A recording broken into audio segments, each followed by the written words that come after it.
আমাদের ছাত্রদলের ভাইদের কর্তৃক আমাদের আইন বিভাগের মেধাবী শিক্ষার্থী 14তম আবর্তনের মাহিমা আক্তারের উপরে তারা শারীরিক হেনস্থা করেছে ছাত্রদলের ভাইরা, এবং তার উপরে মব করেছে। এক পর্যায়ে তাকে জামাতের লোক বলে তাকে হেনস্থা করে তাকে পুলিশে দেওয়া হয়েছে।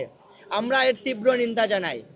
আমরা বিশ্ববিদ্যালয় প্রশাসন এবং রাষ্ট্রের কাছে আপনাদের মাধ্যমে স্পষ্ট বার্তা দিতে চাই, আগামী 24 ঘন্টার ভিতরে মাহিমাকে হেনস্থা করার পিছনে যারা জড়িত ছিল তাদেরকে গ্রেপ্তার করতে হবে। যদি রাষ্ট্র এবং প্রশাসন তাদের গ্রেপ্তার করতে ব্যর্থ হয় তাহলে আমরা দেখব কিভাবে তাদেরকে গ্রেপ্তার করাতে হয়।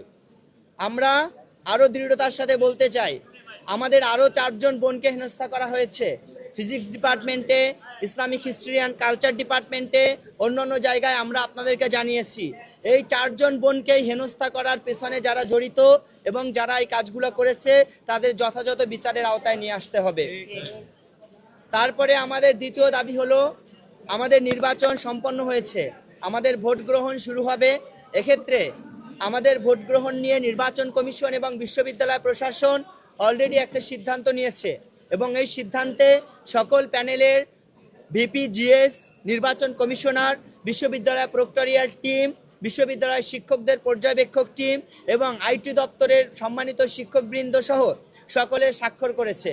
সুতরাং যে সিদ্ধান্ত হয়েছে এই সিদ্ধান্তের উপরে অটল থেকেই নির্বাচনের ভোট গণনা করতে হবে।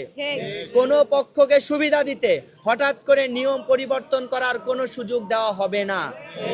তার পরবর্তীতে আমাদের বিষয় হলো, আমরা দেখেছি যে রাস্তায় জগন্নাথ ইউনিভার্সিটি হলো এমন একটা ইউনিভার্সিটি যেটাকে আপনি ঢাকা ইউনিভার্সিটি বা জাহাঙ্গীরনগরের কথা চিন্তা করেন, চাইলেই লোকালয় থেকে বিশ্ববিদ্যালয় ক্যাম্পাসকে আলাদা করা যায়, কিন্তু জগন্নাথ বিশ্ববিদ্যালয় লোকালয়ে জনমানুষের জনবসতির ভিতরে গড়ে ওঠা একটা ক্যাম্পাস, এটাকে চাইলেই জনমানুষের থেকে আলাদা করার কোনো সুযোগ নেই।